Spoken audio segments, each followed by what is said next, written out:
Bonjour à tous, ravi de vous retrouver sur Public Sénat et retour ce matin à l'adoption définitive par le Parlement de la réforme de la fonction publique. Ce texte avait été adopté en première lecture à l'Assemblée nationale et au Sénat avant que finalement sénateurs et députés se mettent d'accord sur une version commune du texte alors qu'ils étaient réunis en commission mixte paritaire.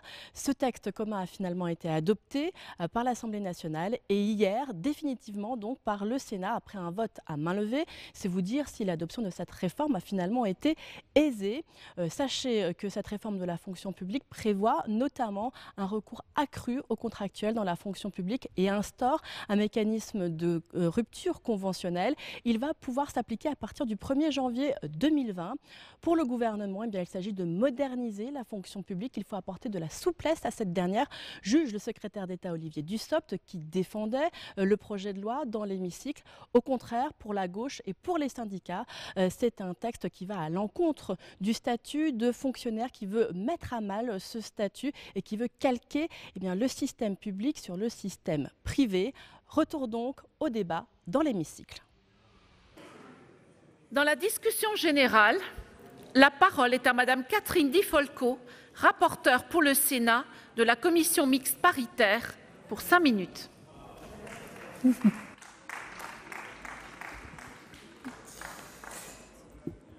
Madame la Présidente, Monsieur le Ministre, Monsieur le Président de la Commission des lois, Monsieur le co-rapporteur, chers collègues.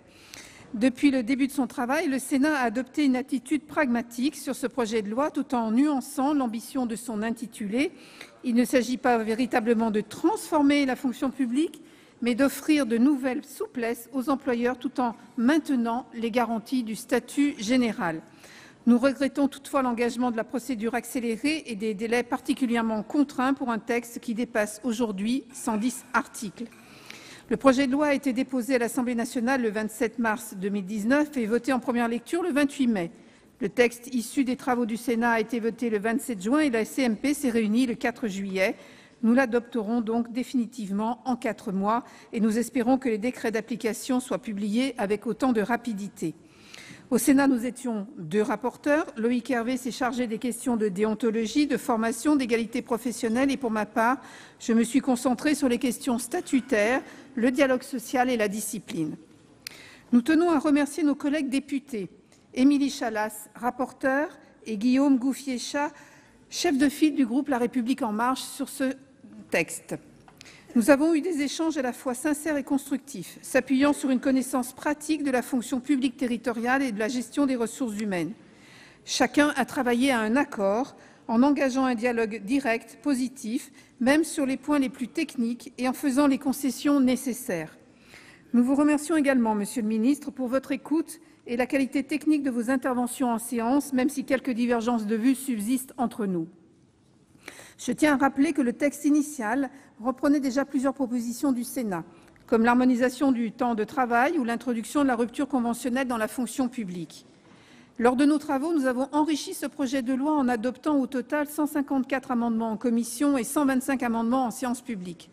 Le texte qui a été voté à une large majorité en CMP préserve de nombreuses avancées du Sénat. Concernant mes parties, je mentionnerai 6 apports essentiels. Le durcissement des règles applicables aux fonctionnaires territoriaux momentanément privés d'emploi pour éviter des situations sclérosées qui coûtent cher aux collectivités. La valorisation du mérite des agents avec la possibilité d'attribuer des primes de service pour valoriser les résultats collectifs. L'assouplissement du recours au contrat dans la fonction publique territoriale et notamment pour les agents de catégorie C. L'établissement d'une feuille de route triennale permettant aux employeurs territoriaux d'avoir plus de visibilité concernant les décisions en matière de ressources humaines de l'État qui ont souvent un impact direct sur les budgets locaux. L'amélioration des procédures disciplinaires avec la suppression des commissions de recours et la suppression d'un renvoi à un décret en Conseil d'État pour définir les missions des directeurs généraux des services. Et sur ce point qui a fait couler beaucoup d'encre, nous invitons plutôt les différents acteurs à signer une charte de bonnes pratiques respectueuse du rôle des élus dans la gestion des ressources humaines. En parallèle, nous avons prévu de nouvelles garanties pour les DGS, comme leur exclusion du décret encadrant les recrutements dans les collectivités territoriales ou le renforcement des garanties offertes lorsqu'ils quittent leur poste. Nous ne sous-estimons pas les efforts consentis par l'Assemblée nationale, ce qui nous a conduit à accepter un texte de compromis. En contrepartie, plusieurs concessions importantes ont été nécessaires. Le point le plus délicat concernait les commissions administratives paritaires. Notre rédaction commune acte la réduction du champ des CAP, même si nous ne sommes pas convaincus de l'opportunité de cette réforme. Pour améliorer le dispositif, nous avons toutefois prévu l'intervention d'un collège employeur dans les centres de gestion.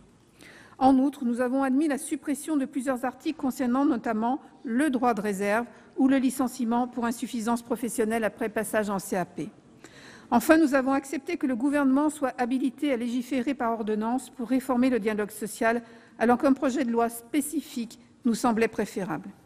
Et enfin, je tiens à remercier le président de la commission des lois, qui a, comme souvent, trouvé les mots justes pour, in fine, faire accepter à Madame la rapporteure de l'Assemblée nationale la modification de l'article 28 apportée par notre collègue Michel Savin et des membres de tous les groupes de la Commission des affaires culturelles du Sénat, afin d'éviter la remise en cause de la situation des conseillers techniques sportifs.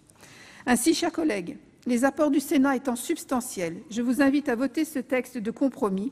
Il permet de mieux répondre aux attentes des employeurs territoriaux, de mieux récompenser le mérite des agents, de mieux accompagner les personnes en situation de handicap, comme l'évoquera mon collègue Loïc Hervé, que je remercie pour le duo harmonieux que nous avons formé pour améliorer ce projet de loi et à qui je cède la parole. Je vous remercie de votre attention. Merci Madame la rapporteure. La parole est en effet à Monsieur Loïc Hervé, rapporteur pour le Sénat de la commission mixte paritaire, également pour 5 minutes. Madame la Présidente, Monsieur le Ministre, Monsieur le Président de la Commission des lois, Madame le co-rapporteur, mes chers collègues. En séance publique, Catherine Di Folco et moi-même, rapporteurs du texte pour le Sénat, avions affirmé avec constance notre volonté de parvenir à un accord avec l'Assemblée nationale sur ce projet de loi. C'est aujourd'hui chose faite et nous nous félicitons de cet accord en commission mixte paritaire obtenu dans des délais tout aussi contraints que pour l'examen du texte lui-même. Il témoigne de la qualité des discussions entre nos deux assemblées et exprime la vitalité de notre bicamérisme. Je souhaite saluer ici les quelques 5,5 millions d'agents publics qui œuvrent chaque jour à l'organisation de nos services publics.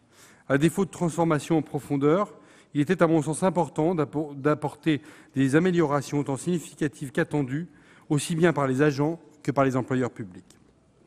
Sur la réforme de la haute fonction publique, si l'habilitation du gouvernement à légiférer par ordonnance a finalement été rétablie, la volonté du Sénat de voir la création d'un tronc commun d'enseignement pour les agents publics de catégorie A a été respectée.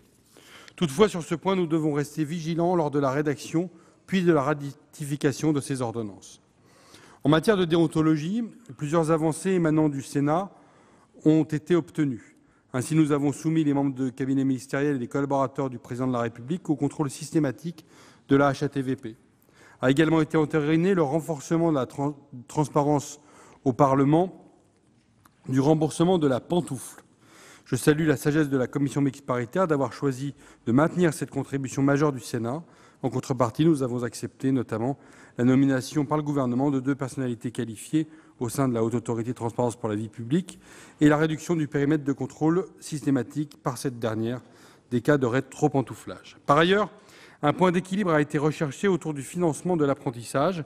Il se traduit par une contribution du CNFPT à hauteur de 50% du montant annuel. Je regrette néanmoins, Monsieur le Ministre, le manque d'ambition du gouvernement sur cette politique pourtant plébiscitée par les territoires et je réitère mes craintes quant à son efficacité en l'état actuel. Notre vigilance devra maintenant s'exercer dans le cadre de nos fonctions de contrôle. J'achèverai mon propos par les mesures d'accompagnement des agents publics en situation de handicap. Elles reposent essentiellement sur les travaux issus du rapport d'information intitulé « Donner un nouveau souffle à la politique du handicap dans la fonction publique », œuvre de Catherine Di Folco et de Didier Marie. Il s'agit notamment de la généralisation des référents handicap et la possibilité de la titularisation directe des apprentis handicapés, la modernisation du Fonds pour l'insertion des personnes handicapées dans la fonction publique et la consultation des associations représentant les personnes handicapées.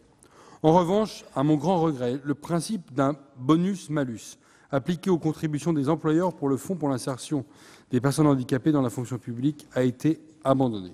Je compte cependant sur l'ouverture d'un dialogue fructueux avec le gouvernement pour avancer sur cette réforme en donnant aux parlementaires un accès aux bases de données de ce fonds. Vous savez que la commission des lois du Sénat, Monsieur le ministre, est particulièrement vigilante sur ce point et Monsieur le Président de la Commission l'a à maintes fois rappelé.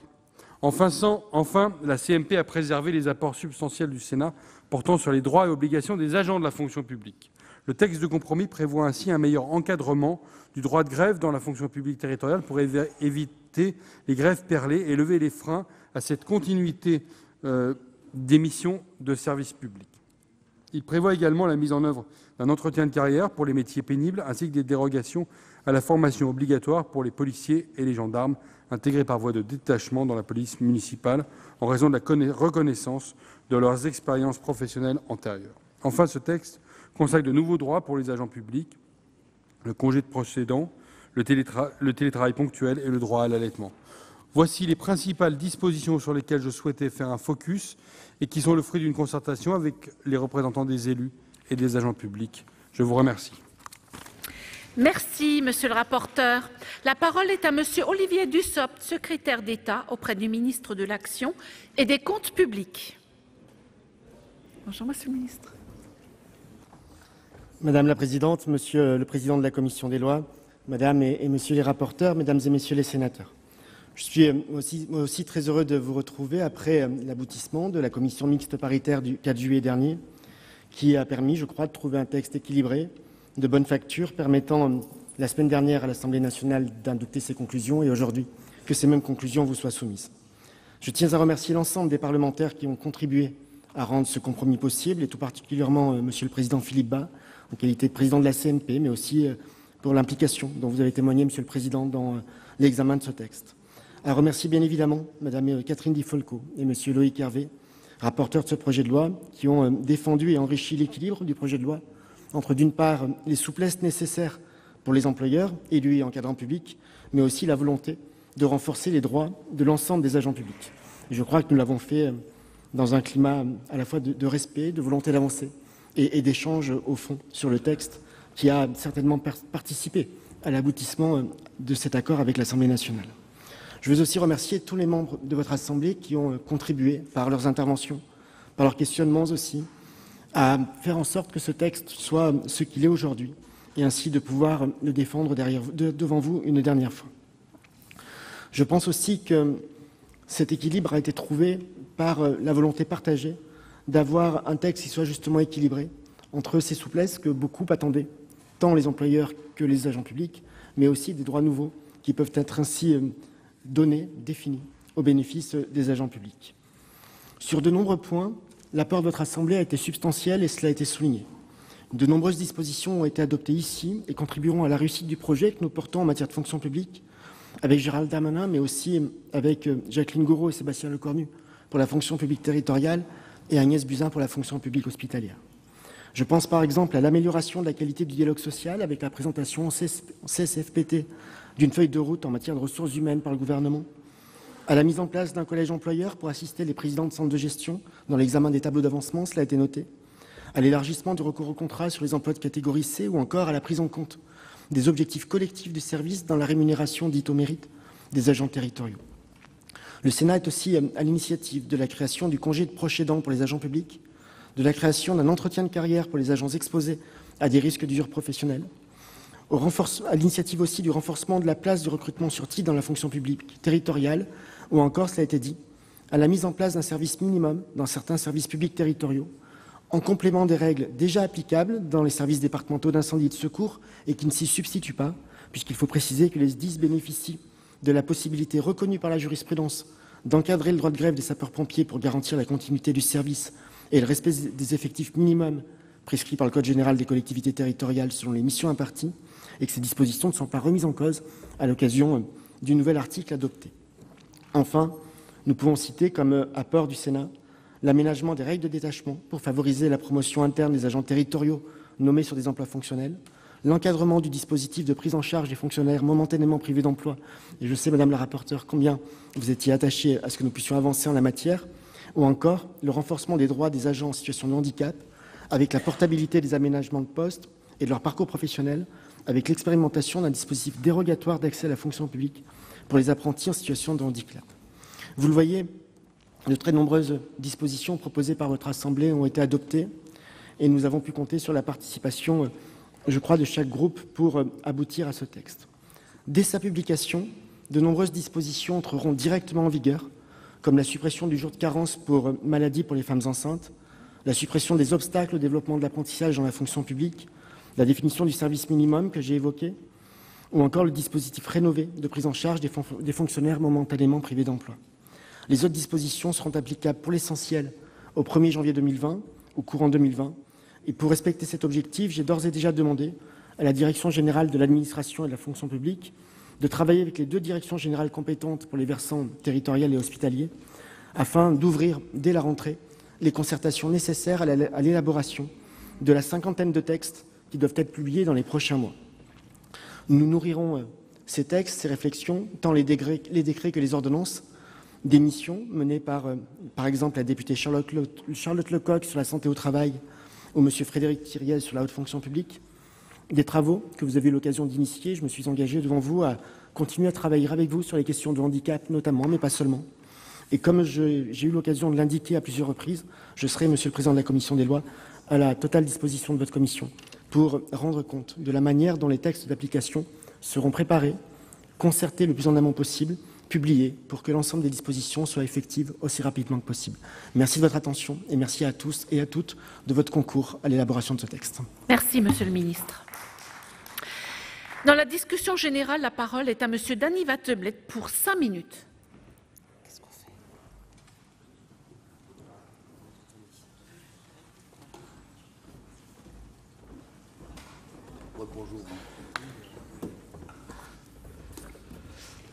Madame la Présidente, Monsieur le Ministre, Monsieur le Président de la Commission des lois, Madame et Monsieur le rapporteur, mes chers collègues, la fonction publique est au cœur de notre vie démocratique, mais aussi des attentes de nos concitoyens.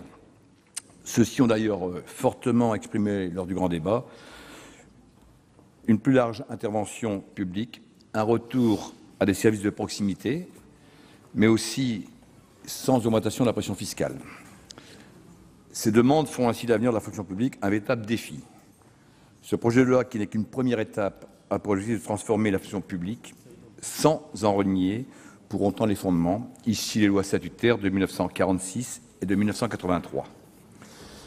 Il vise à mettre en œuvre les moyens indispensables à sa modernisation en portant une série de modifications, souvent techniques, dans 3 domaines essentiels.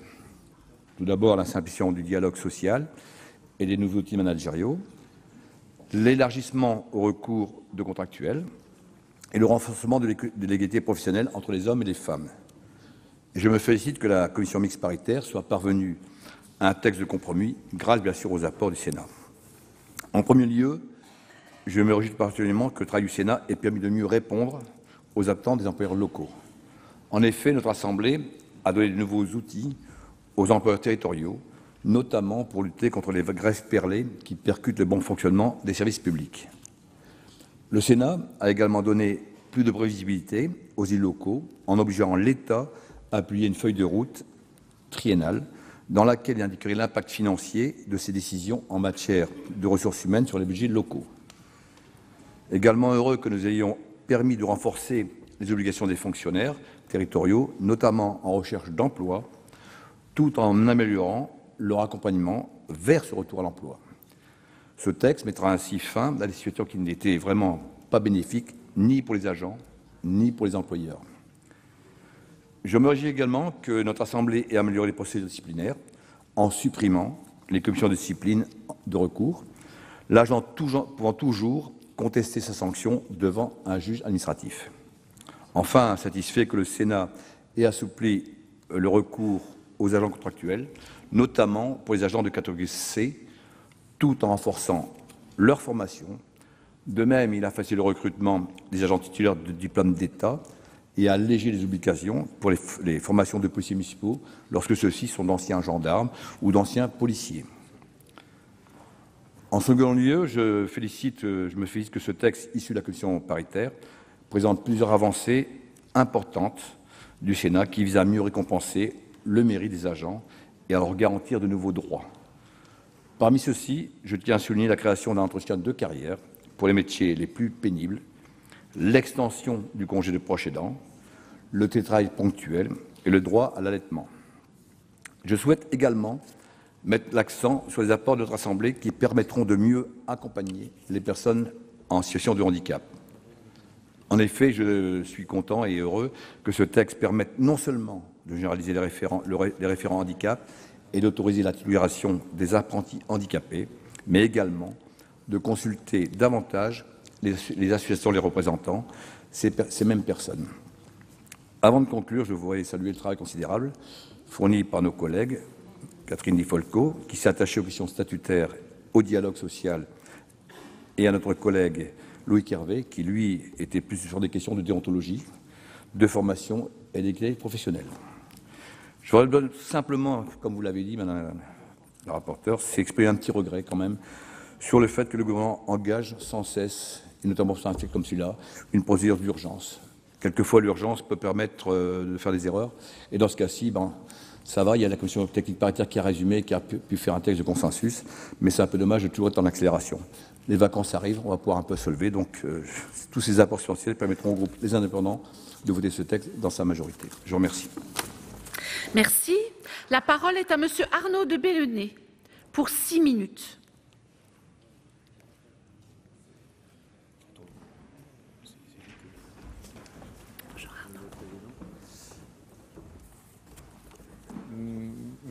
Madame la Présidente, Monsieur le Ministre, Madame, Monsieur le rapporteur, Monsieur le Président de la Commission des lois, chers collègues, l'intelligence collective semble saluer là, et même dans le cadre d'une procédure accélérée, effectivement, il convient de saluer le travail d'une grande qualité, fruit d'une concertation, fruit d'un travail collectif, et c'est là une œuvre rare, une œuvre équilibrée qui mérite d'être confortée et soutenue à l'avenir. Les deux assemblées ont travaillé de concert pour consolider et compléter les dispositions initiales de ce texte, grâce notamment à l'adoption de plusieurs centaines d'amendements lors des examens en commission et en séance publique. À mon tour, je veux saluer la qualité des échanges que nous avons eus avec nos deux rapporteurs, Catherine Di Folco et Loïc Hervé, ainsi qu'avec votre homologue à l'Assemblée nationale, Émilie Chalas, bien évidemment son collègue Guillaume Gouffier-Cha, et puis les présidents des commissions des lois et l'ensemble des chefs de file et des membres des groupes qui ont participé à cette œuvre collective. Cela nous a permis d'aboutir en commission mixte paritaire à l'élaboration d'un texte commun qui conserve l'essentiel des nombreux apports de l'Assemblée nationale comme du Sénat. Cet esprit d'écoute et de dialogue qui a présidé lors de nos échanges procède, il faut le rappeler, de la méthode insufflée par le ministre Olivier Dussopt. Ce texte est aussi le fruit d'une grande concertation avec les organisations syndicales, très en amont, organisations syndicales de la fonction publique et les représentants des collectivités locales et des employeurs hospitaliers. Réformer les règles applicables aux 5 500 000 agents du service public sans préjudice des lois statutaires n'était pas une mince affaire, le défi est relevé. Le projet de loi répondait à cet enjeu indispensable de modernisation de la fonction publique à travers ces 5 titres. Adapter et renforcer le dialogue social dans la fonction publique à travers notamment la mise en place des futurs comités sociaux. La création du rapport social unique représente également un nouvel outil de pilotage des ressources humaines. Si la réforme des commissions administratives paritaires a suscité parfois le débat, nous sommes arrivés à une position de compromis grâce notamment aux propositions du Sénat. Le titre 2 du projet de loi relatif aux leviers managériaux a été considérablement consolidé par nos deux assemblées. Je me réjouis à mon tour du renforcement des obligations de formation au bénéfice de l'ensemble des agents publics. Enfin, le consensus a été trouvé autour de l'article 10 ter, afin d'introduire une prime de précarité pour les contrats d'une durée inférieure à 1 an, notamment dans la fonction publique hospitalière. Nous mettons fin à une inégalité par rapport au secteur privé qui n'était pas justifiée. Sur les questions de transparence, nous pouvons être fiers collectivement des avancées sur ce texte avec le renforcement des prérogatives de la HATVP. Nous avons également avancé sur le droit de grève avec une position de compromis qui reprend des éléments des deux amendements qui avaient été déposés en première lecture ici. Concernant l'habilitation prévue à l'article 22 du texte, nous avons abouti à une rédaction plus précise tout en laissant une latitude suffisante pour permettre à la mission de Frédéric Thiriet de travailler sans bride. S'agissant du titre 5, le Sénat a largement pris sa part, notamment sur la politique du handicap dans la fonction publique, en généralisant les référents handicap, en autorisant la titularisation des apprentis handicapés et en consultant davantage les associations représentant ces personnes. Au Sénat, nous avons enrichi ce projet de loi en adoptant au total 154 amendements en commission et 125 en séance publique. Nous avons travaillé, je crois, en fonction de la pertinence des propositions sans excès de posture politique, voire sans posture politique. Ce texte est bien le fruit d'un travail constructif respectant la philosophie initiale du projet de loi, tout en améliorant de nombreuses dispositions longuement discutées lors de l'examen parlementaire.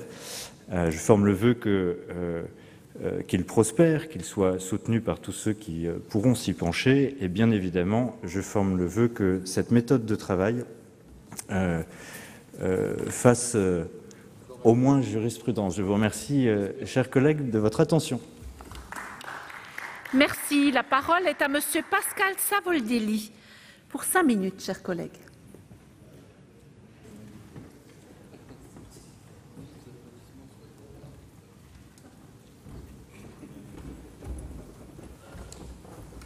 Bonjour.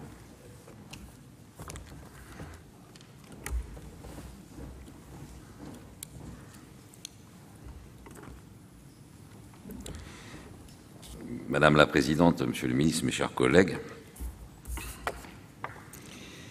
la commission mixte paritaire aura donc abouti. Pour notre groupe, belle affaire. Nous ne sommes pas surpris, tant les convergences sont grandes entre la majorité sénatoriale et la majorité présidentielle pour briser le modèle social de notre pays en affaiblissant la puissance publique au profit des intérêts privés et en organisant l'impuissance de l'État à assurer l'intérêt général. Alors que les services publics de notre pays sont exsangues par les politiques d'austérité menées depuis des décennies, pas seulement par l'exécutif actuel, vous vous attaquez maintenant au statut de leurs agents, c'est-à-dire à ceux qui assurent au quotidien l'accès aux droits et qui, par leur esprit de responsabilité, pallient tous les dysfonctionnements pour garantir la continuité du service public. Nous pensons bien au contraire qu'au lieu d'accabler et de vouloir faire passer ces fonctionnaires pour une sorte de privilégiés, vous feriez mieux de vous intéresser à ce qu'ils vous disent. C'est vrai pour Philippe Bas aussi. N'entendez-vous, par exemple, ces urgentistes en grève depuis plusieurs semaines qui vous disent qu'ils n'en peuvent plus et que c'est dangereux et qu'il va y avoir non-assistance à personne en danger? Vont-ils demander l'instauration de saisonniers dans la fonction publique hospitalière? Pas du tout. Ils demandent de la stabilité et des moyens supplémentaires. N'entendez-vous pas des personnels de l'Éducation nationale qui vous alertent sur l'école inégalitaire que vous êtes en train de construire? N'entendez-vous pas le mal-être de ces agents qui ne trouvent plus de sens à leur mission alors qu'on leur demande toujours plus avec moins, de ces fonctionnaires qui voient les conséquences dramatiques de la dégradation du service public décidées au plus haut niveau et devant laquelle ils sont impuissants? N'entendez-vous pas enfin les difficultés des fonctionnaires au petit traitement dont les conditions de vie sont toujours plus difficiles, notamment par le gel du point d'indice? Non, manifestement, vous ne les entendez pas, trop occupés à satisfaire aux intérêts de ceux qui savent se faire entendre de votre majorité. Les lobbies, les grandes entreprises, les exilés fiscaux, enfin les vrais privilégiés, ceux qui ont intérêt à la confusion de la finalité de l'action de la puissance publique. Dans ce cadre, les quelques avancées de ce texte en matière de déontologie sont en simple trompe-l'œil, puisque la porosité entre le public et le privé sera renforcée, tout comme les pratiques de pantouflage et de rétro-pantouflage. Et on verra si l'histoire nous donne tort. Ce projet de loi s'inscrit dans une démarche cohérente, incontestablement. Vous bradez les biens publics, qui sont les patrimoines de tous, vous libéralisez les services publics pour permettre à vos amis de faire des profits, et maintenant vous remplacez des fonctionnaires par des contractuels. Afin, je cite, de promouvoir, c'est vos mots, la diversification des viviers de recrutement, comme si ces hommes et ces femmes étaient de vulgaires poissons d'élevage. Vous continuez donc votre casse des outils de l'égalité républicaine, car les fonctionnaires sont bien cela, ce sont les outils privilégiés de l'égalité républicaine, garantis par la loi. Pour ce faire, notre modèle républicain a permis l'émergence d'une fonction publique de carrière, et donc du temps long, fondée sur les notions d'égalité, de responsabilité, d'impartialité, afin de garantir l'accès aux services publics pour l'ensemble de nos concitoyens et en tout lieu. Ce projet de loi joue donc à un jeu extrêmement dangereux concernant la continuité territoriale de l'action publique et l'égal accès dans des conditions non discriminatoires. Il jette le trouble sur la probité des agents du service public, demain contractuels, soumis aux aléas des jeux politiques, puisque très directement employés par l'autorité politique. Nous craignons ainsi non seulement le retour de l'arbitraire et du clientélisme, mais également le retour du fonctionnaire, sujet, rouage de l'administration contre lequel le statut s'est créé. Vos projets, au fond, c'est bien la disparition de l'État et la suppression de 120 000 fonctionnaires, que ce soit par les ruptures conventionnelles ou par des procédures de détachement d'office. À ce titre, quand même, nous sommes satisfaits que la CMP ait permis de maintenir l'exclusion des CTS des détachements d'office votés par le Sénat. C'était un bien moindre mal. Pour le reste, toutes les aggravations ont toutes été maintenues, notamment les attaques contre le droit de grève. Après la remise en cause du rôle des commissions administratives paritaires, voilà donc un nouvel exemple du peu de cas que vous faites du dialogue social et des droits fondamentaux. Ce projet de loi engage enfin une précarité accrue par un recours plus large aux futurs contrats de projet qui concerneront demain l'ensemble des catégories de la fonction publique. Des fonctionnaires de seconde zone pour un service de seconde zone qui justifiera demain la privatisation de pans entiers de services publics. Pour l'ensemble de ces raisons, nous voterons contre ce texte qui organise un dépérissement de la fonction publique et la captation de l'appareil d'État par les intérêts privés en détournant de l'intérêt général les finalités de l'action publique. Je vous remercie pour votre attention. Merci. La parole est à Monsieur Jérôme Durain pour 7 minutes.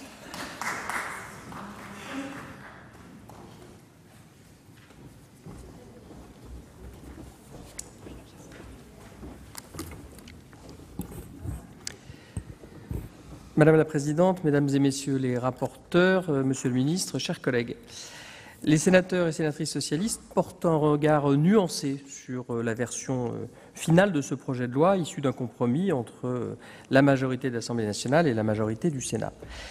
Il serait pourtant incorrect de ne pas rappeler que le projet de loi avait été profondément amélioré après son passage au Sénat en première lecture. C'est la preuve que la droite sénatoriale avait su faire preuve d'écoute à cette occasion. Nous sommes déçus de ne pas avoir pu trouver la même oreille du côté de La République En Marche, ce qui explique que plusieurs des avancées portées en séance par les sénateurs socialistes soient absentes du texte de la commission mixte paritaire. Alors, si la commission mixte paritaire a conservé 2 de nos apports importants, à savoir l'exclusion des CTS du détachement d'office et le contrôle de la HATVP lorsque les collaborateurs de l'Élysée et les membres de cabinet ministériel créent une entreprise en cas de pantouflage et de rétropantouflage, Monsieur Caner, les amoureux du sport de cet hémicycle d'un côté, Monsieur Sueur et les enquêteurs de la commission d'enquête Benalla de l'autre s'en féliciteront, à n'en pas douter avec nous. Pour le reste, l'essentiel des apports du groupe socialiste adoptés par le Sénat sont supprimés.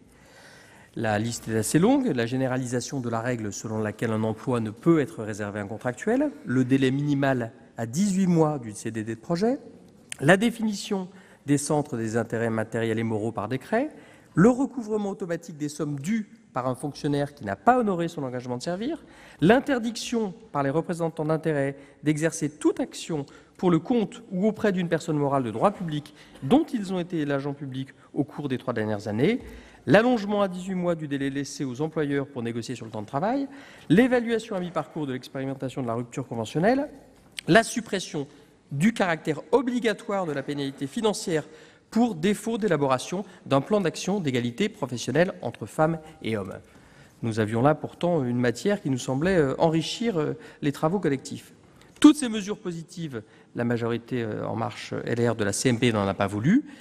Cette majorité s'est entendue en revanche pour conserver l'élargissement du recours au contrat de projet à toutes les catégories d'emplois et du recours au contrat sur les emplois permanents de la fonction publique territoriale, une version de la prime de précarité réduite à la portion congrue, puisque les plus précaires des contrats de la fonction publique hospitalière en sont exclus, la restriction du droit de grève dans la fonction publique territoriale, la cessation de la prise en charge des fonctionnaires momentanément privés d'emploi au bout de 5 ans, la prise en charge enfin par le CNFPT en matière d'apprentissage à hauteur de 50%. Vous aurez compris que notre regard déjà sévère sur le projet de loi originel se soit considérablement assombri. Nous voterons donc contre ce projet de loi, d'ailleurs rejeté par les organisations syndicales représentatives de la fonction publique. M. Vallaud a rappelé à l'Assemblée nationale que nous sortions de la longue histoire de la fonction publique avec ce texte. Permettez-moi d'ajouter que vous imposez ce tournant dans un contexte social pourtant difficile. Alors que M. le ministre Dussopt a confirmé le gel du point d'indice, nos inquiétudes persistent sur la manière dont le dialogue social pourra être mené avec les reculades de contenu dans ce texte. La santé au travail et les risques professionnels seront relégués au second plan avec les suppressions des comités d'hygiène, de sécurité et des conditions de travail. La transparence des évolutions de carrière ne sera plus assurée puisque les commissions administratives paritaires ne seront plus consultées sur les mutations, avancements et promotions. On a vu récemment une députée En Marche proposer un jour de carence universel pour revenir sur l'inégalité qui existe entre salariés du privé couverts par une mutuelle et fonctionnaires. Ce jour de carence pour le public n'était-il pas supposé instaurer l'égalité entre les salariés du public et du privé? Ce nivellement par le bas sur les absences de courte durée illustre bien la tendance à l'œuvre aujourd'hui, et je crains que nous ne vivions la même histoire avec la réforme à venir des retraites. Les fonctionnaires titulaires et contractuels ne semblent pas sauter au plafond en réaction à cette réforme à venir. Ou alors, ce sont des manifestations de soutien qui m'ont échappé. Cette réforme bénéficiera-t-elle pourtant aux employeurs publics? Si certaines mesures faciliteront leur quotidien, je crains que très vite, nous ne regrettions le peu de progrès sociaux pour la fonction publique en termes d'attractivité. Votre philosophie est de privilégier le recours aux contractuels pour répondre à des besoins, selon vous, trop difficiles à satisfaire à travers l'inertie supposée de la fonction publique. Mais ce faisant, vous courez le risque de faire perdre à la fonction publique l'un de ses principaux avantages concurrentiels, le statut. J'aime à rappeler cet exemple relevé par la presse d'une SNCF qui peine à attirer les candidats aux postes les plus exposés à la concurrence en termes de recrutement. Il ne suffit pas de rappeler les vertus supposées d'une nouvelle culture managériale pour compenser cette faiblesse. Chers collègues, nous rejetons cette réforme de la fonction publique dont les effets délétères se feront probablement sentir sur le long terme. Ce gouvernement supprime sans doute moins de postes de fonctionnaires que ne l'aurait souhaité M. Fillon, mais il permettra, avec ce texte, de menacer la fonction publique dans son ADN d'égal accès aux emplois publics, garanti par la Déclaration des droits de l'homme et du citoyen de 1789. Merci. La parole est à Madame Nathalie Delattre pour 6 minutes.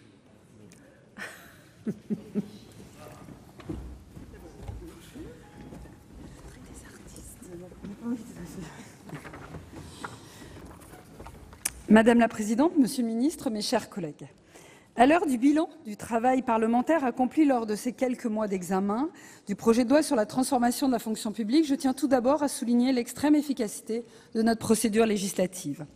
Entre son dépôt au bureau de l'Assemblée nationale le 27 mars dernier et notre vote aujourd'hui, 4 mois ont suffi pour parvenir à un compromis transpartisan sur des sujets aussi sensibles que l'encadrement du droit de grève, la réforme des commissions administratives paritaires ou l'encadrement du temps de travail. Si certains d'entre nous y voient de la précipitation, notre groupe en fait une toute autre lecture en considérant que ce texte donne force législative à des propositions restées en souffrance pendant plusieurs années. Il suffit pour cela de relire les comptes rendus d'auditions, de commissions ou de séances pour en prendre conscience. À l'Assemblée, comme ici, à l'image de notre représentativité, les points d'opposition sont connus depuis longtemps. Le poids des syndicats dans la fonction publique, l'articulation entre un statut de la fonction publique territoriale et l'autonomie des collectivités, l'équilibre entre les droits et les obligations, ou encore le périmètre du statut. En réalité, la question reste toujours la même. Quelle forme donner à l'État pour qu'il satisfasse les besoins de nos concitoyens? Je cite, « Ce qu'il faudrait faire aujourd'hui, c'est un État plus ramassé, mais plus efficace dans l'accomplissement des missions qui sont les siennes », déclaré pour exemple M. Jacques Toubon le 3 mai 1983 en réponse à Mme Anicet Le Pors. Quelle intemporalité, me direz-vous? Il faut donc saluer notre rigueur collective à n'avoir pas laissé errer davantage nos débats sur des sujets dont nous connaissons ô combien la position des uns et des autres et de s'être concentrés sur des problématiques qui nécessitaient un consensus. C'est le cas du contrôle de déontologie pour les mobilités entre les agents du secteur privé et du secteur public, dès lors que celles-ci sont plus encouragées, notamment depuis la loi du 3 août 2009. Il fallait nécessairement adapter un dispositif qui avait été pensé au moment où celle-ci avait vocation à rester marginale. Il est clair que depuis 1983, et plus encore depuis 1946, les parcours professionnels des Français ont évolué en s'allongeant et en se diversifiant. La fonction publique ne peut pas rester hermétique à ces changements, et c'est pourquoi, au groupe RDSE, nous avons toujours défendu une approche pragmatique en la matière, autoriser les mobilités tout en prévenant les conflits d'intérêts. Le système finalement retenu devrait permettre de simplifier la vie de la majorité des agents souhaitant se reconvertir professionnellement, à l'exception de ceux dont la nature ou le niveau de fonction le justifie. Nous saluons la version finale de l'article 16 retenue par la CMP, et c'est l'occasion pour moi de saluer aussi le travail de nos rapporteurs. Nous saluons notamment l'inscription d'un contrôle en cas de réintégration d'un fonctionnaire et la publicité de la HATVP. Nous verrons à l'usage si les sanctions prévues et la composition du nouveau collège permettent de mettre fin aux travers attribués à la commission de déontologie. Alors qu'en 1983, on débattait de la suppression de la catégorie D, ce sujet déontologique a fait émerger la question de la reconnaissance d'une catégorie A+. Nous pensons qu'une telle reconnaissance serait opportune dès lors qu'elle concernerait les catégories d'emploi les plus proches du pouvoir politique, afin de pouvoir leur appliquer des règles spécifiques. Enfin, le maintien d'une obligation de documenter le phénomène de pantouflage et l'obligation de remboursement de frais de scolarité à l'article 16 ter est une première étape dans la restauration de la force de l'engagement décennal. Je voudrais également souligner quelques avancées en matière sociale. Une meilleure prise en compte du handicap des agents publics, pour laquelle le Sénat a fourni un travail décisif. Mais également certaines évolutions législatives destinées à mieux prendre en compte l'articulation entre vie de famille et vie professionnelle pour les femmes et l'adaptation des avantages familiaux à la nouvelle fragilité des couples. Sur ce dernier point, je fais référence à l'adaptation du supplément familial de traitement introduite à notre initiative, qui devrait contribuer à apaiser les relations financières après la séparation d'un couple d'agents publics. Nous retenons par ailleurs des avancées contrastées selon la fonction publique concernée. Dans la fonction publique territoriale, les avancées sont considérables pour les employeurs locaux grâce au maintien par la CMP des apports du Sénat dans un texte déjà imprégné par la sensibilité du ministre à ces sujets.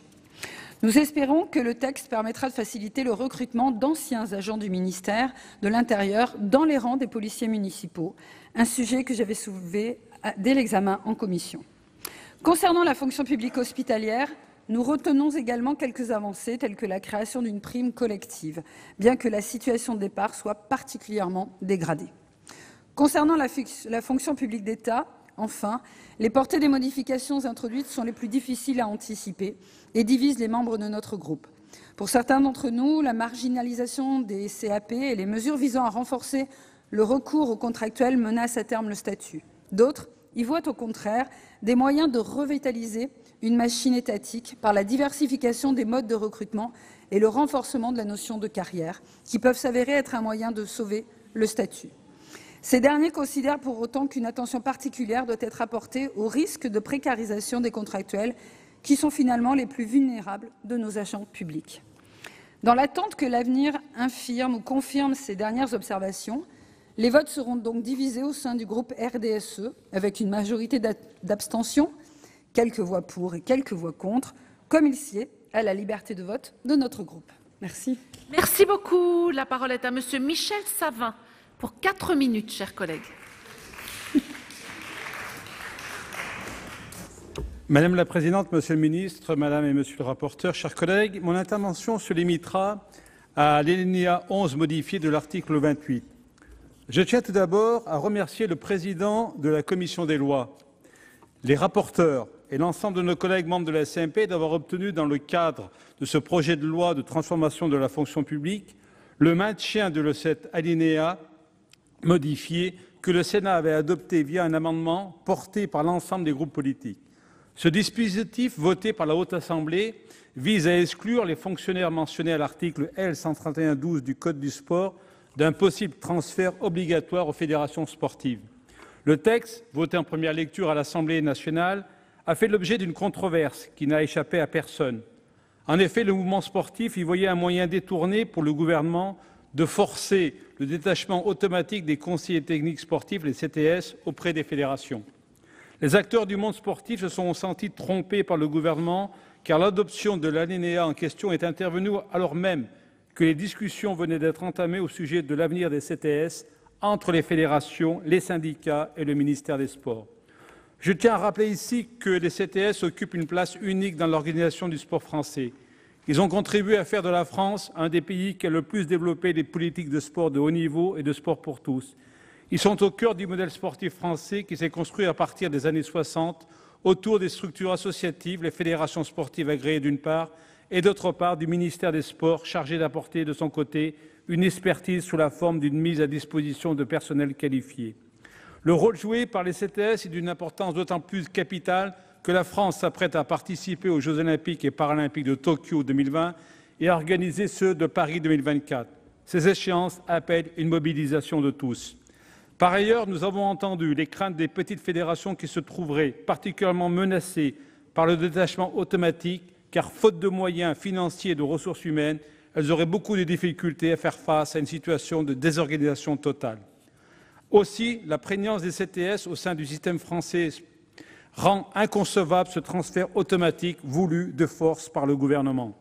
L'adoption de notre dispositif a pour objectif, Monsieur le ministre, de permettre de rétablir un climat propice à une discussion apaisée et de redonner confiance aux acteurs du monde sportif afin que des négociations sereines sur l'avenir des CTS soient ouvertes.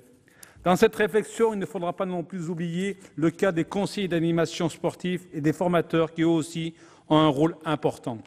Nous avons pu constater que face à cette crise, la ministre des Sports a nommé 2 tiers de confiance qui doivent rencontrer l'ensemble des acteurs concernés et remettre le rapport sur les préconisations à l'automne.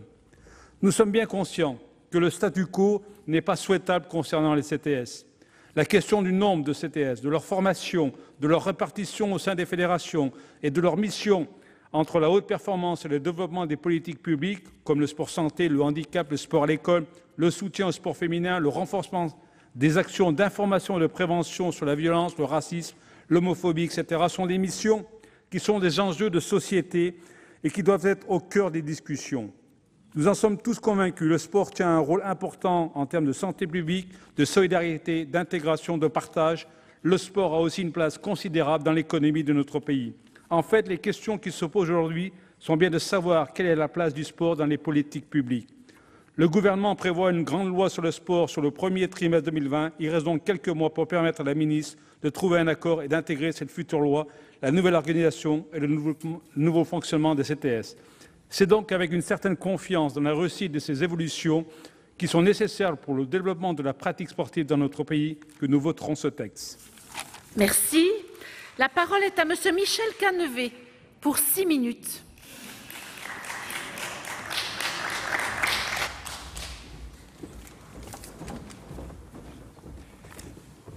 Bien, Madame la Présidente, Monsieur le Ministre, Monsieur le Président de la Commission, Madame et Monsieur le rapporteur, chers collègues, je voudrais tout d'abord, au nom du groupe centriste, saluer la diligence avec laquelle ce texte a pu être examiné. Effectivement, présenté en Conseil des ministres fin mars, il a été examiné fin mai à l'Assemblée nationale, fin juin au Sénat, et nous sommes maintenant au bout de l'examen de ce texte. Et je voudrais à cet égard saluer le grand travail de Catherine Di Folco et Loïc Hervé pour faire en sorte que ce texte puisse être justement examiné rapidement et qu'il puisse l'être dans des termes qui ont permis aussi, je crois, et il faut le saluer, de conclure une commission mixte paritaire positive. Et donc tout cela va dans le bon sens, il me semble, parce que notre fonction publique a besoin justement d'être soutenue, encouragée. Et je pense qu'un certain nombre d'éléments qui sont contenus dans ce texte qui permettent à la fois la souplesse pour pouvoir gérer les effectifs et aussi des éléments de simplification sont de nature sans doute à moderniser un tout petit peu la fonction publique. Alors la souplesse, c'est notamment l'introduction des contrats de projet. On sait bien qu'il faut que l'on puisse gérer un peu mieux les effectifs dans la fonction publique. Il y a bien entendu un impératif d'atteinte des objectifs que l'on se fixe, mais il y a aussi, et Vincent Delahaye le répétera, je pense, pour la loi de règlement, des contraintes budgétaires qui font que l'on a besoin effectivement d'un retour à l'équilibre des finances publiques. Et le retour à l'équilibre des finances publiques implique que nous soyons justement un peu plus agiles et un peu plus attentifs sur les questions des moyens en personnel. Et je pense que, effectivement, les éléments du texte permettront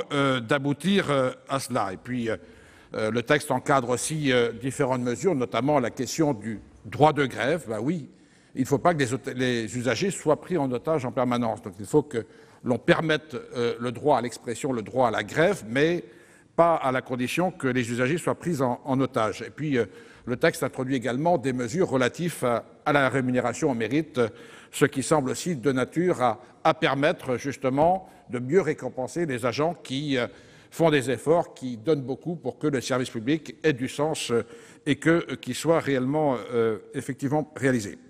Puis sur les questions relatives à la simplification, bien sûr, il y a la simplification des instances paritaires, hein, à l'instar de ce qui a été fait pour le secteur privé. Aujourd'hui, on simplifie un tout petit peu dans le secteur public avec les comités sociaux. Ceci n'empêche pas de pouvoir s'organiser comme on le souhaite, mais je pense que ce sont des éléments de simplification et à la fois par les perspectives qui seront données sur les lignes directrices de gestion et la programmation pluriannuelle des effectifs, des emplois, des compétences, eh bien, à pouvoir mieux gérer l'ensemble des effectifs. Et puis aussi des notions relatives à l'égalité professionnelle qui sont importantes, car on s'aperçoit que malgré les efforts qui ont été réalisés dans d'autres pays, il reste encore beaucoup de choses à faire, il reste encore beaucoup de chemin à parcourir et sans doute que les éléments contenus dans ce texte vont aussi permettre d'avancer sur le sujet pour que ce ne soit pas l'opacité dans la fonction publique. Il conviendra simplement, Monsieur le Ministre, que l'on puisse bien connaître les effectifs de l'État, hein, puisque à plusieurs reprises, on nous a dit qu'on avait du mal à connaître avec précision les effectifs de l'État. Eh bien, ça, ce sont des éléments qui sont nécessaires pour une bonne gestion de ces effectifs. Sur le plan des regrets, peut-être, nous pouvons regretter que pour ce qui concerne les aidants, par exemple, des propositions de Jocelyne Guidez n'aient pu aboutir, tout comme pour ce qui concerne l'apprentissage, des propositions aussi de Françoise Gatel n'aient pu suffisamment aboutir. Un pas a été fait, mais il reste encore du chemin à faire, et on le sait bien, l'apprentissage, puisque Françoise Gatel a porté ce message haut et fort, nécessite une implication beaucoup plus forte. C'est un levier pour la formation des jeunes, comme pour le fait de pouvoir assurer l'avenir de nos effectifs dans la fonction publique. Il faut l'utiliser. Simplement, les choses ne sont pas satisfaisantes actuellement. D'abord parce qu'on va prendre sur le budget du CNFPT qui risque d'altérer peut-être les moyens en formation pour d'autres missions. Et puis ensuite parce que les dispositifs ne sont pas encore suffisamment incitatifs pour que les collectivités recourent justement à la formation par alternance, qui est un outil de formation parfaitement adapté. Et puis, il me faut le dire aussi, ce projet évoque des questions de handicap. Et là, il y a quand même un chemin assez important à faire au niveau du handicap, hein, parce que, je le rappelle, la règle, c'est 6% des effectifs. Où en est-on en 2018, au 31 décembre 2018? Dans la fonction publique d'État, on en est à 4,65%. Dans la fonction publique hospitalière, on est à 5,67%. Et dans la fonction publique territoriale, on est à 6,76%. Ça veut dire quoi concrètement? Ça veut dire que les élus locaux respectent la réglementation. Les élus locaux emploient effectivement plus de 6% de leurs effectifs avec des personnes ayant une reconnaissance de handicap. Mais l'État a encore, Monsieur le Ministre, un peu de cheminement à faire pour y aboutir, et il faut que l'État soit exemplaire. Parce que s'il ne l'est pas, il peut difficilement aller demander aux autres de faire des efforts. Donc là, comme sur les questions budgétaires, on voit bien que la manière dont l'État gère les affaires sert d'exemple. Donc le groupe de l'Union centriste, dans sa grande sagesse, va bien entendu voter ce texte issu du travail de nos collègues. Merci de votre attention. Merci. La parole est à Madame Agnès Canayer pour 4 minutes, chers collègues.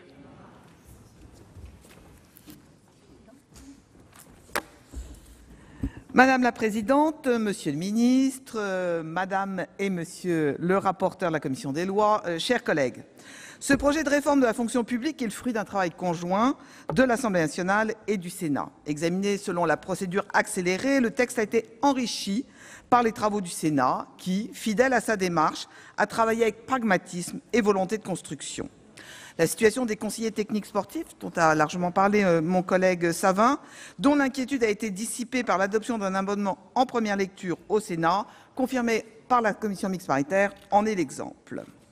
Première lecture au Sénat, près de 1030 amendements ont été déposés, 279 adoptés. C'est sur cette base que la CMP a été conclusive. Ainsi, cette loi instaure des lignes directrices de gestion relevant plus d'une évolution que d'une transformation. Les apports du Sénat sont substantiels et permettront de mieux répondre aux attentes des employeurs territoriaux, de mieux récompenser le mérite des agents et de mieux accompagner les personnes en situation de handicap. Apparaissent ainsi dans la fonction publique les outils du privé. La rupture conventionnelle sera expérimentale pendant 5 ans pour les fonctionnaires. De même, des dispositifs que les associations d'élus locaux réclamaient sont introduits, la rémunération au mérite collectif, la procédure disciplinaire revisitée et la limitation du droit de grève dans les collectivités. Le contrat de projet est un outil intelligent. Il a été étendu aux catégories C pour faire de véritables équipes projets. La société bouge, les carrières aussi. Il faut faciliter les allers-retours public-privé. Le texte ne remet pas du tout en cause, d'ailleurs, le statut. A également été adopté au Sénat et confirmé en CMP un outil qui déterminera la stratégie pluriannuelle de la collectivité en matière de ressources humaines, la gestion prévisionnelle des emplois et des compétences, les orientations générales pour la promotion, la valorisation des parcours. La question de l'apprentissage dans la fonction publique a été également au cœur des débats. L'apprentissage est un outil essentiel pour l'insertion des jeunes, auquel je suis particulièrement attentive au sein des missions locales.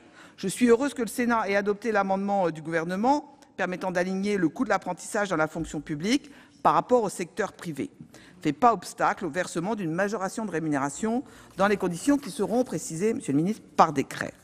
Le Sénat, garant de la situation financière des collectivités territoriales, a favorisé le financement de l'apprentissage dans les collectivités grâce à l'intervention, et cela a été justement dit, de notre collègue Gatel. Il sera pris en charge par le CNFPT à hauteur de 30%, par l'État à hauteur de 40%, soit un montant de 31 millions d'euros. Le reste à charge sera pour les employeurs territoriaux, sachant que les collectivités dont la situation financière est très tendue n'embaucheront pas de jeunes en apprentissage si le coût reste trop élevé. Je me félicite de cette avancée, mais restera attentive à l'efficacité des mesures adoptées. Enfin, je me réjouis que le travail du Sénat ait été conforté pour accompagner les agents en situation de handicap. C'est l'illustration du travail prospectif du rapport de la commission des lois du Sénat, donner un souffle nouveau à la politique du handicap dans la fonction publique, rédigé par Catherine Di Folco. Il est donc prévu que soient généralisés les référents handicap, autoriser la titularisation des apprentis handicapés et consulter davantage les associations représentantes des personnes handicapées. L'excellent travail porté avec conviction par les rapporteurs de la commission des lois, Catherine Di Folco et Loïc Hervé, nous permettent d'arriver à un texte dans un temps record, à un texte équilibré qui répond à une réalité et à un besoin. Espérons que l'application du texte soit aussi aisée que le vote ici ce soir au Sénat.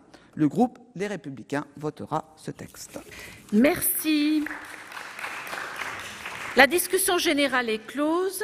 Je rappelle qu'en application de l'article 42, alinéa 12 du règlement, le Sénat, examinant après l'Assemblée nationale le texte élaboré par la commission mixte paritaire, il se prononce par un seul vote sur l'ensemble du texte.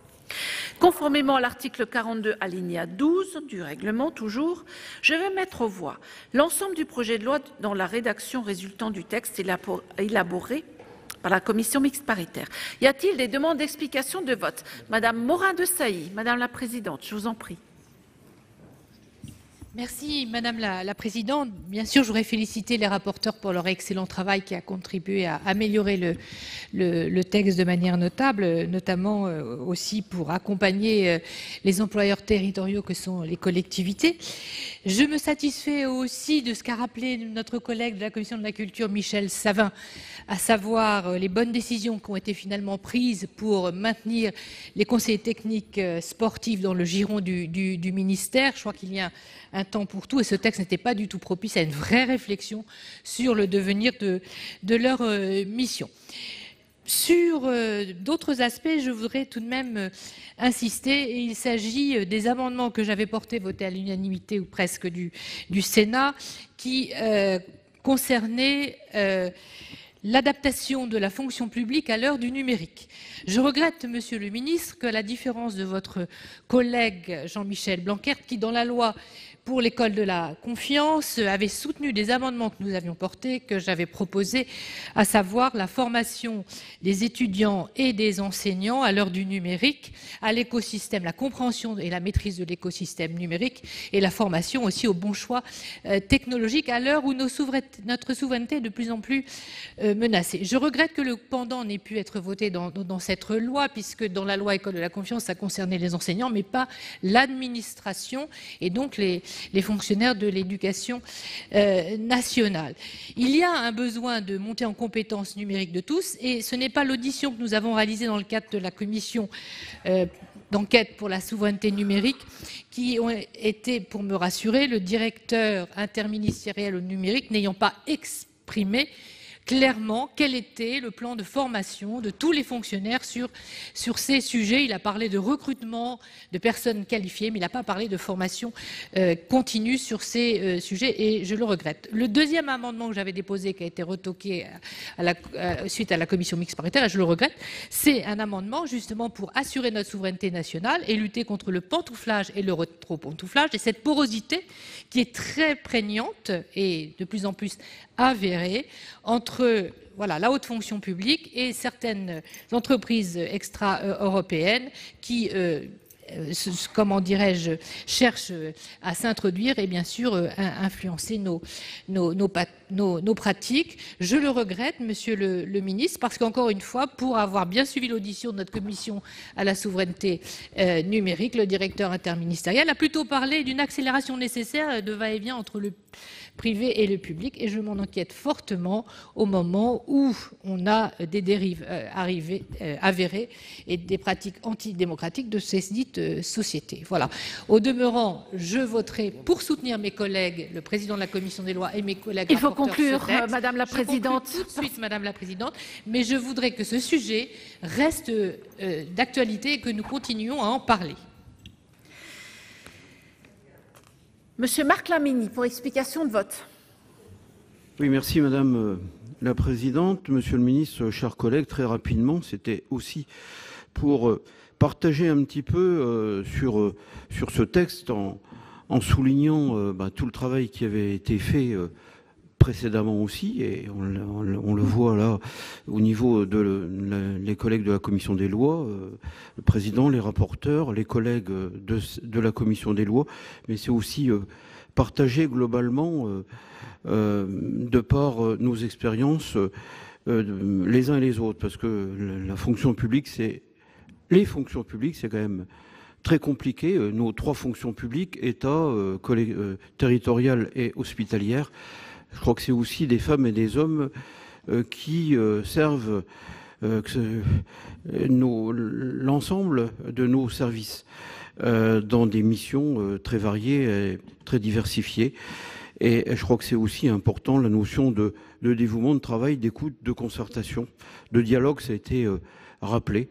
Donc je crois que c'est des sujets qui sont aussi compliqués. Souvent on fait des références à des lois de 1984, des textes anciens qui peuvent évoluer. C'est aussi le travail que les collègues aussi ont rappelé largement. Donc je m'associe à tout ce travail en sachant que, je dirais, faut toujours rester aussi particulièrement vigilant et dans un sens aussi toujours constructif. Donc j'irai aussi dans le sens de la commission en apportant aussi mon soutien à ce texte.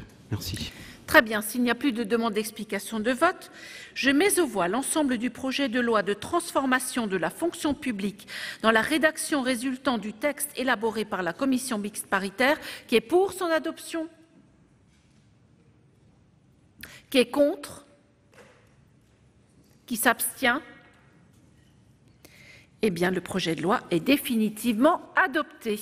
Voilà pour l'adoption définitive par le Parlement de cette réforme de la fonction publique qui a donc eu lieu hier dans l'hémicycle. Vous l'avez vu, tout cela n'a été qu'une formalité puisque députés et sénateurs se sont mis d'accord sur un texte commun et qu'hier, finalement, le Sénat a choisi d'adopter ce projet de loi à main levée, ce texte qui prévoit notamment le recours accru aux contractuels dans la fonction publique. Vous pouvez toujours voir et revoir toutes les séances sur notre site publicsénat.fr. Très bonne journée sur les chaînes parlementaires.